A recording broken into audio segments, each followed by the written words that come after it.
1 जनवरी से आपके घर का कैलेंडर ही नहीं बल्कि आपकी और हमारी ज़िंदगी से जुड़ी बहुत सारी चीज़ें बदलने वाली हैं। हम आपको यहाँ पर बताने जा रहे हैं ऐसे ही वो 18 बदलाव जिन्हें जानना आपके लिए बेहद ज़रूरी है। ये बदलाव आपके घर, आपकी कार, आपके स्वास्थ्य, आपकी ज़िंदगी, आपके परिवार, आपके कारोबार, आपकी टैक्स अदायगी और आपके स्वास्थ्य से जुड़े हुए हैं। तो चलिए जानते हैं कि 2021 में कौन कौन से बदलाव आपका स्वागत कर रहे हैं। सबसे पहला बदलाव तो ये होगा कि नए साल में आपको वैक्सीन का तोहफा मिलना तय है। देश को नए साल में कोरोना वैक्सीन का तोहफा मिलना तय माना जा रहा है। 1 जनवरी को CDSCO ने बैठक बुलाई है। इस बैठक में वैक्सीन बनाने वाली 3 कंपनियां भारत बायोटेक ICMR की कोवैक्सीन, एस्ट्राजेनेका और यूनिवर्सिटी ऑफ ऑक्सफोर्ड की साझा वैक्सीन कोविशील्ड और जायडस कैडिला की जायकोव डी के बारे में डाटा साझे किए जाएंगे। इसके अलावा 2 जनवरी को पूरे देश में वैक्सीन का ड्राई रन भी किया जा रहा है, जिसमें वैक्सीन देने की तैयारियों की समीक्षा की जाएगी। माना जा रहा है कि जनवरी के अंत तक भारत में वैक्सीन लगना शुरू हो सकती है। 1 जनवरी से GST रिटर्न के नियम बदल जाएंगे। GST रिटर्न की प्रक्रिया को और सरल किया जाएगा।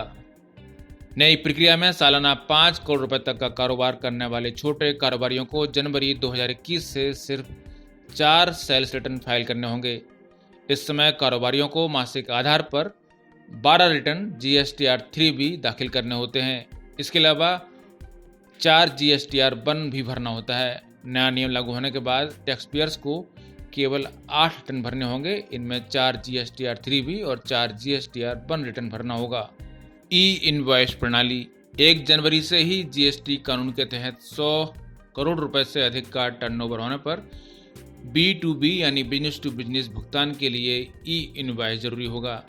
इसके अलावा 1 अप्रैल से सभी करदाताओं के लिए B2B भुगतान पर इनवॉइस भी जरूरी होने जा रहा है। नई प्रणाली मौजूदा इनवॉइस व्यवस्था की जगह लेगी। जल्दी ही ई-वे बिल की मौजूदा व्यवस्था खत्म हो जाएगी और करदाताओं को अलग से ई-वे बिल बनाने की जरूरत नहीं पड़ेगी। GST अदायगी जेब से भी अपेक्षा के अनुकूल GST संग्रह नहीं हो पाने के कारण केंद्र सरकार GST वसूली में लगातार सख्ती करती जा रही है। इसी क्रम में GST के अंतर्गत 2 नए कर प्रावधान इसी सप्ताह के अंत में जोड़े गए हैं। इसमें एक प्रावधान है 86B। इसमें कहा गया है कि अगर आपके पास इनपुट टैक्स क्रेडिट कुल देय टैक्स से भी अधिक है तो भी आपको 1% टैक्स तो अपनी जेब से ही देना होगा। अभी तक ये व्यवस्था थी कि अगर कारोबारी के पास इनपुट टैक्स क्रेडिट कुल देय GST से अधिक या बराबर है तो आप इनपुट टैक्स क्रेडिट का उपयोग टैक्स देने में कर सकते हैं, और अब तक यही हो भी रहा था। पर अब सरकार ने कहा है कि इनपुट टैक्स क्रेडिट मात्रा में पर्याप्त होने पर भी आपको 1% टैक्स तो अपनी जेब से ही देना होगा। यानी अब कारोबारियों का कुल कॉस्ट टू बिजनेस बढ़ने वाला है। इनपुट टैक्स क्रेडिट में नई शर्तें, इसी तरह से एक और प्रावधान साल के अंत में जोड़ा गया है। ये प्रावधान है 94/2020। इसमें कहा गया है कि अगर कारोबारी के सप्लायर ने GST पोर्टल पर अपने बिल पोस्ट नहीं किए हैं तो कारोबारी को 5% से अधिक इनपुट टैक्स क्रेडिट नहीं मिलेगा। आपको बता दें कि GST कानून जब लागू हुआ तब इनपुट टैक्स क्रेडिट को सप्लायर के GST आचरण से नहीं जोड़ा गया था, लेकिन बाद में अक्टूबर 2019 में सरकार ने एक नया नियम बनाया कि अगर सप्लायर ने संबंधित बिल GST पोर्टल पर अपलोड नहीं किए हैं तो कारोबारी को 20% से ज़्यादा इनपुट टैक्स क्रेडिट नहीं मिलेगा। इसके बाद जनवरी 2020 में इस लिमिट को 10% कर दिया गया और अब जनवरी 2021 से ये लिमिट 5% होने जा रही है। 1 जनवरी 2021 से बदल जाएंगे चेक पेमेंट से जुड़े नियम। इसके तहत 50,000 रुपये से अधिक भुगतान वाले चेक के लिए पॉजिटिव पे सिस्टम लागू होगा। पॉजिटिव पे सिस्टम एक ऑटोमेटिक टूल है जो चेक के जरिए धोखाधड़ी करने पर लगाम लगाएगा। इसके तहत जो व्यक्ति चेक जारी करेगा उन्हें इलेक्ट्रॉनिक माध्यम से चेक की तारीख, लाभार्थी का नाम, प्राप्तकर्ता, पेमेंट की रकम के बारे में दोबारा जानकारी देनी होगी। चेक जारी करने वाला व्यक्ति यह जानकारी SMS, mobile app, internet banking या ATM जैसे इलेक्ट्रॉनिक माध्यम से दे सकता है। इसके बाद चेक पेमेंट से पहले इन जानकारियों को क्रॉस चेक किया जाएगा। अगर इसमें कोई गड़बड़ी पाई जाएगी तो चेक से भुगतान नहीं किया जाएगा। 1 जनवरी से यूपीआई पेमेंट पर देना होगा अतिरिक्त चार्ज।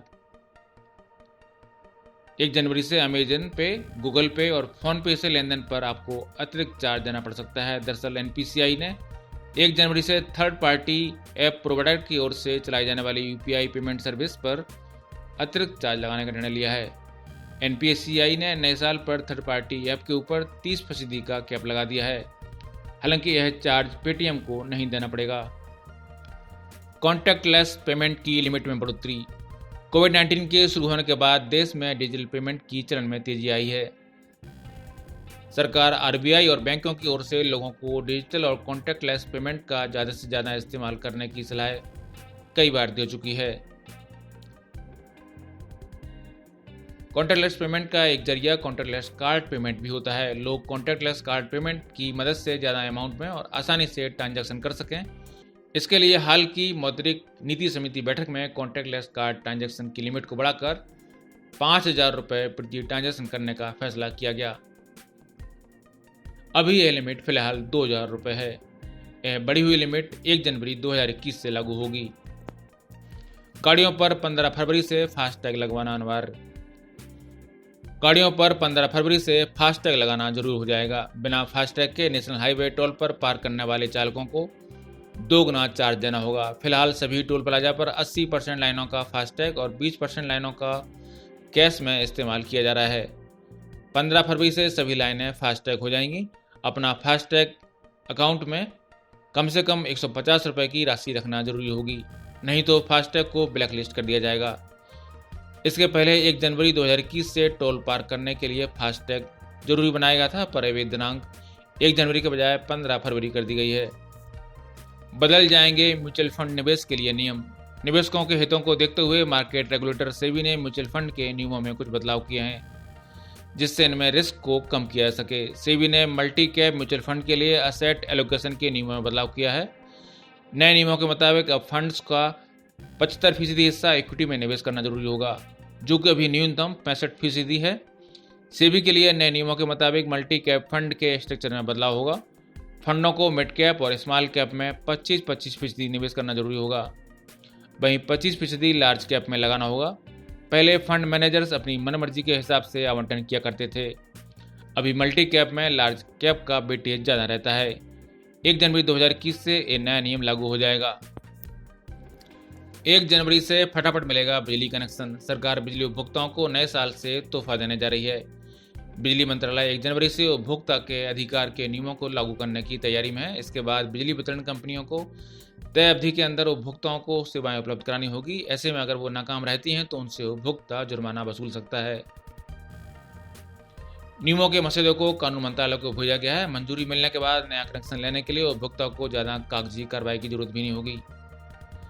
कंपनियों को शहरी क्षेत्र में 7 दिन, नगरपालिका क्षेत्र में 15 दिन और ग्रामीण क्षेत्र में 1 महीने के अंदर बिजली कनेक्शन देना होगा। 1 जनवरी से कम राशि में खरीद सकते हैं टर्म प्लान। जी हाँ, 1 जनवरी से आप कम प्रीमियम में सरल जीवन बीमा पॉलिसी खरीद सकेंगे। इरडा ने बीमा कंपनियों को आरोग्य संजीवनी नामक standard regular health insurance plan पेश करने के बाद एक स्टैंडर्ड टर्म लाइफ इंश्योरेंस पेश करने को कहा है। उसी निर्देश को पालन करते हुए बीमा कंपनियां 1 जनवरी से सरल जीवन बीमा पॉलिसी लॉन्च करने जा रही हैं। नए बीमा प्लान में कम प्रीमियम में टर्म प्लान खरीदने का विकल्प मिलेगा। साथ ही बीमा कंपनियों की पॉलिसी शर्तों और कवर की राशि एक समान होगी। सरल जीवन बीमा 18 से 65 वर्ष के लोग खरीद सकेंगे और पॉलिसी 5 लाख से 25 लाख रुपए तक के गुणांक में रहेगी। लैंडलाइन से मोबाइल पर लगाने के लिए 0 होगा लगाना। जी हाँ, देश भर में लैंडलाइन से मोबाइल फोन पर कॉल करने के लिए 1 जनवरी से आपको नंबर से पहले 0 लगाना जरूरी होगा। ट्राई ने इस तरह के कॉल के लिए 29 मई 2020 को नंबर से पहले 0 लगाने की सिफारिश की थी। इससे टेलीकॉम कंपनियों को और ज़्यादा नंबर बनाने में मदद मिलेगी। डायल करने के तरीके में इस बदलाव से दूरसंचार कंपनियों को मोबाइल सेवाओं के लिए 254 करोड़ अतिरिक्त नंबर तैयार करने की सुविधा मिलेगी। यह भविष्य की जरूरतों को पूरा करने में मदद करेगा। 1 जनवरी से महंगी हो सकती हैं कारें। मारुति सुजुकी, फोर्ड इंडिया, किया मोटर्स 1 जनवरी 2021 से गाड़ियों की कीमत बढ़ाने वाली हैं। मारुति ने ऐलान कर दिया है कि जनवरी से मारुति की गाड़ियां महंगी हो जाएंगी। फोर्ड इंडिया ने भी जनवरी से अपनी सभी गाड़ियों का दाम बढ़ाने का ऐलान किया है। कंपनी का कहना है कि कई तरह के कच्चे माल की कीमत बढ़ जाने की वजह से उसकी लागत पर दबाव बढ़ा है, इसलिए रेट बढ़ाने को मजबूर होना पड़ रहा है। महंगे हो सकते हैं टीवी, फ्रिज, वॉशिंग मशीन। नए साल 2021 में आपको LED TV, fridge, washing machine और दूसरे कुछ होम अप्लायंस की कीमत 10% तक बढ़ के सामने आ सकती है। इसकी मुख्य वजह कॉपर, एल्यूमिनियम, स्टील की कीमतों में वृद्धि होना बताया जा रहा है। इसके अलावा समुद्री और हवाई माल भाड़े में भी बढ़ोतरी हुई है। टीवी पैनल्स की कीमतों में बताया जा रहा है कि 200% तक दामों में वृद्धि हुई है। वहीं क्रूड की कीमतें बढ़ने के चलते भी प्लास्टिक भी महंगी हो गई है। इसी के चलते जनवरी से पैनासोनिक इंडिया, एलजी, थॉमसन ने अपने उत्पादों की कीमत को बढ़ाने का फैसला किया है। वहीं सोनी ने कहा है कि अभी हालत का जायजा ले रही है, इसके बाद वह कीमत बढ़ोतरी पर फैसला करेगी। गैस सिलेंडर की कीमतों में भी बदलाव। हर महीने की पहली तारीख को एलपीजी सिलेंडर की कीमतें सरकारी तेल कंपनियां तय करती हैं। ऐसे में 1 जनवरी 2021 को घरेलू गैस सिलेंडर और कमर्शियल सिलेंडर की कीमतों में बदलाव किया जाता है। इस तरह से 1 जनवरी 2021 को अब 19 किलो के कमर्शियल सिलेंडर के दाम में 16 रुपये 50 पैसे की बढ़ोतरी की गई है। अब कमर्शियल सिलेंडर जयपुर में 1360 रुपये में उपलब्ध होगा। वहीं पेट्रोल और डीजल के दाम स्थिर हैं और 14.2 किलो के घरेलू गैस सिलेंडर के मूल्य भी यथावत जयपुर में 698 रुपये ही बने हुए हैं। 1 जनवरी से कुछ स्मार्टफोन में काम नहीं करेगा व्हाट्सएप। 1 जनवरी 2021 से कुछ स्मार्टफोन में काम करना बंद कर देगा। इसमें एंड्रॉयड और आईफोन दोनों फ़ोन शामिल हैं। व्हाट्सएप पुराने वर्जन के सॉफ्टवेयर को सपोर्ट नहीं करेगा। रिपोर्ट के मुताबिक iOS 9 और एंड्रॉयड 403 ऑपरेटिंग सिस्टम से भी पुराने वर्जन पर चलने वाले स्मार्टफोन पर व्हाट्सएप काम नहीं करेगा। ब्यूरो रिपोर्ट, पत्रकार टीवी।